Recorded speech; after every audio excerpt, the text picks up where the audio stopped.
Fala pessoal, sejam muito bem-vindos a mais um vídeo. Hoje eu vou falar um pouquinho aqui sobre a igreja presbiteriana, tá bom? Vou tratar aqui sobre alguns aspectos dessa denominação tão popular, né?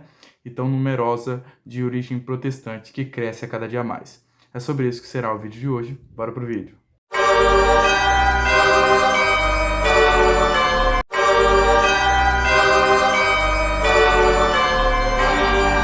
Fala, caríssimos irmãos e irmãs.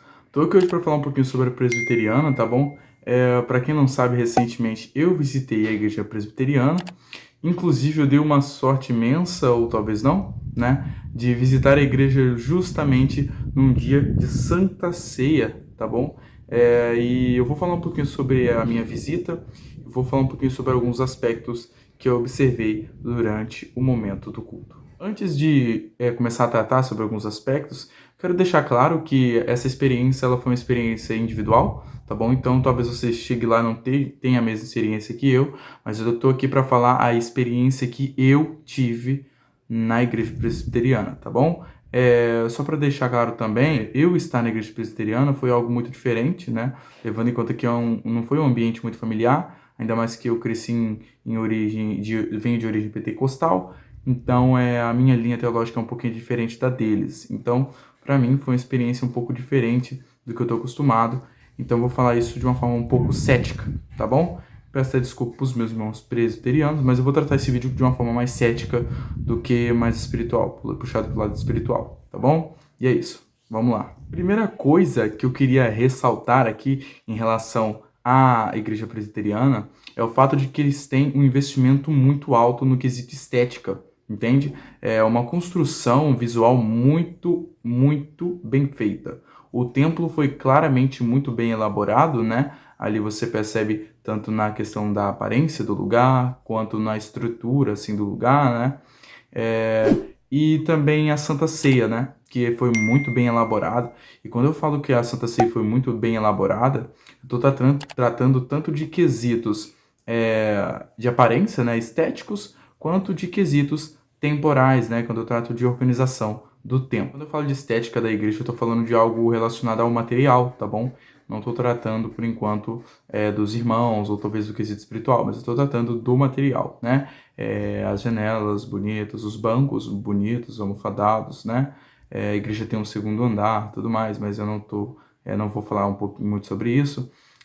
Uma organização muito bem feita, o púlpito deles muito bem feito também, né? Ali a organização dos instrumentos é muito bem feito. Segundo ponto que eu queria aqui ressaltar em relação à igreja presbiteriana é relacionado à ministração dos louvores. E eu vou tratar esse vídeo como se estivesse simulando um culto, tá bom? Então eu vou falar por ordem do que aconteceu durante o culto, tá bom? É bom lembrar que, assim como a igreja adventista, a igreja presbiteriana tem o costume, né? As duas possuem o mesmo costume de cantar durante o culto, ou seja, não tem só um período só para louvor, como a gente tem em igrejas de origem arminiana e pentecostal, como a assembleia que eu frequento. Eles não têm o costume de separar um momento só para louvor e outro momento só para palavra.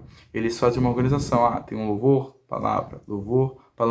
É um culto bem periódico, né? Com um período bem definido.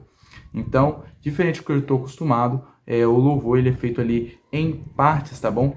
Os louvores foram muito bem entoados, tá bom? Pelo grupo de louvor, e foi entoado em conjunto com a igreja, diferente do que eu estou acostumado, que geralmente os conjuntos só cantam em conjuntos, e os individuais geralmente só cantam entre os individuais, e a igreja somente assiste e glorifica a Deus. É bom lembrar também que eles possuem uma banda muito bem organizada, tá bom? Com irmãos muito bem preparados. Inclusive tinha uma criança na bateria, isso foi surpreendente, porque a criança tocava extremamente bem. Fiquei realmente surpreendido. Se não me engano, não era uma bateria convencional, era uma bateria elétrica, tá bom? Mas foi muito bem feito, sabe? A sincronia, né? Ali a entoação do louvor, que foi feito por um grupo pré-determinado, tá bom? Junto com a igreja. Terceiro ponto que eu quero ressaltar aqui sobre a igreja presbiteriana é a ministração da palavra.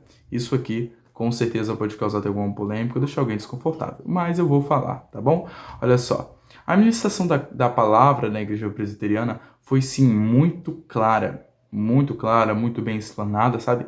Passou sim um ar de entendimento, assim como houve na Igreja Adventista.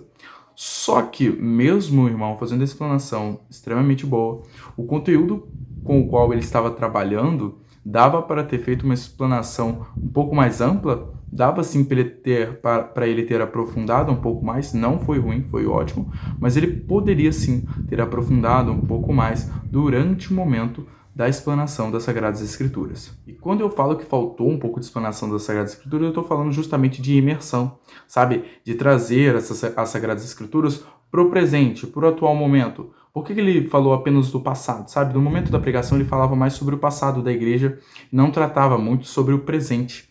E eu acho que isso faltou um pouco na pregação dele. Não que tenha sido falha, mas que não foi completa. Quarto ponto, e esse ponto aqui vai ser um pouquinho chato de falar, vai sim, vai ser chato de falar dele, mas eu preciso falar, porque o meu canal é justamente sobre isso, sobre as Sagradas Escrituras.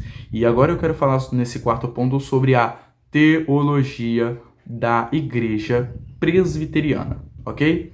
Primeira coisa que a gente tem que ter em mente é que a Igreja Presbiteriana tem suas raízes teológicas dentro do calvinismo, tá bom? Que, para quem não sabe, é uma teologia, ou uma ideologia, melhor dizendo, que tem base nos ensinos e nas teses de João Calvino, o teólogo francês João Calvino. E eu sei que isso não é tão relevante quando a gente trata de aspectos relacionados à igreja em si, só que eu não pude deixar de notar que os louvores entoados durante o momento do culto deixaram claro as métricas teológicas que são praticadas pela igreja presbiteriana, tá bom? Principalmente a ideologia da soberania divina sobre absolutamente todas as coisas. É bem notável que um conceito teológico é tão bem fortalecido entre eles de uma forma que é surpreendente, né? Eu acredito que talvez isso seja feito pelo fato de que, para ter fé nesse tipo de tese, é necessário ter um grande embasamento bíblico e uma grande consciência do que você realmente está seguindo. E quando eu falo disso, eu estou falando justamente de determinação. Sabe, para você crer no calvinismo, você tem que ter muita determinação, você tem que ter muita fé, sabe? E assim como qualquer outra linha teológica, eles têm sim seus embasamentos bíblicos e eu respeito, tá bom? E só para deixar claro, antes que venha qualquer arminiano ou calvinista fazer algum show aqui nos comentários, tá bom? Me perdoa até o jeito que eu estou falando, mas tirem isso da sua cabeça, tá bom? Linha teológica não leva ninguém pro inferno, tá bom? Linha teológica não leva ninguém para o inferno. Ah, mas eu creio no Armínio, então eu vou para o céu. Ah, mas eu creio no Calvino e eu vou para o inferno. Irmão, eu só vou deixar um negócio claro para você aqui, tá bom? Se você crê em Armínio e faz a vontade de Deus, seu lugarzinho está guardado no céu. Se você crê na teologia de Calvino e você faz a vontade de Deus, seu lugar está guardado no céu. Da mesma forma, se você não obedece a Deus, se você não lê a Sagrada Escritura, se você não busca estar com Cristo, você pode acreditar em Calvino, em Armínio, em Charles Spurgeon e quem quer que for, e você vai para o inferno. Simples assim, tá bom? A gente tem que ter uma convicção de que a gente tem que seguir a Bíblia, tá bom? A gente tem que seguir as Sagradas Escrituras, não é teólogo nenhum. Quinta parte, e essa parte eu quero aqui já deixar meu agradecimento, porque eu vou falar um pouquinho agora sobre a comunidade da igreja, tá bom? A comunidade da igreja foi muito bem, assim, hospitaleira com a minha pessoa, muito bem tratado, apesar de que eu também já tinha alguns amigos, né, algumas pessoas próximas que fazem parte dessa denominação. Uma coisa que eu não pude deixar de notar no momento do culto é que os pastores indicaram aos membros da igreja que dessem boas-vindas aos visitantes que estavam presentes no ambiente de culto, tá bom? Isso eu acho que deveria acontecer em todas as igrejas, e é um pouquinho diferente do que acontece na minha igreja, que a gente geralmente separa o momento do culto para que isso aconteça, né? Eu não sei se isso aconteceu no momento do culto, talvez, né? Não sei. Mas eu não percebi isso em um momento do culto que eu estava presente. Mas no final do culto, o pastor indicou, gente, se tiver alguém aí que trouxe um visitante, abrace ele, diga a ele que ele é muito bem-vindo aqui, que ele volte outras vezes para o nosso templo. É bom deixar claro, e eu acho que isso deveria ser algo comum, acho que deveria ser mais que obrigação e algo totalmente normal, mas não está sendo nos dias de hoje, tá bom? Então eu vou ressaltar isso aqui porque isso aqui é algo a ser valorizado. Os irmãos que estavam sobre o púlpito, provavelmente que tinham cargos dentro da igreja, eles eram muito bem vestidos. Todos eles, sem exceção. Todos estavam muito bem vestidos e todos eles prestavam muita atenção durante o momento da explanação das Sagradas Escrituras. E eles observavam com as suas Bíblias abertas.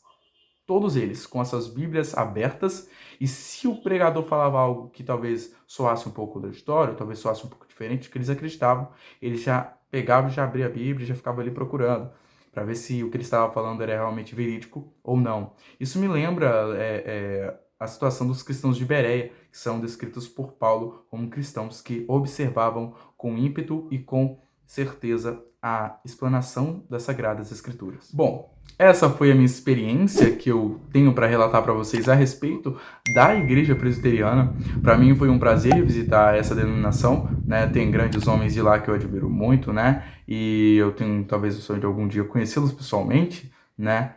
E eu espero que Deus continue abençoando a cada um dos meus irmãos presbiterianos, tá bom? Esse foi o vídeo de hoje, eu espero que vocês tenham gostado. Se você gostou, peço a você que deixe seu like, se inscreva no canal para que eu possa fazer mais vídeos como esse. Deus abençoe a todos e um forte abraço para os meus irmãos presbiterianos. Tchau!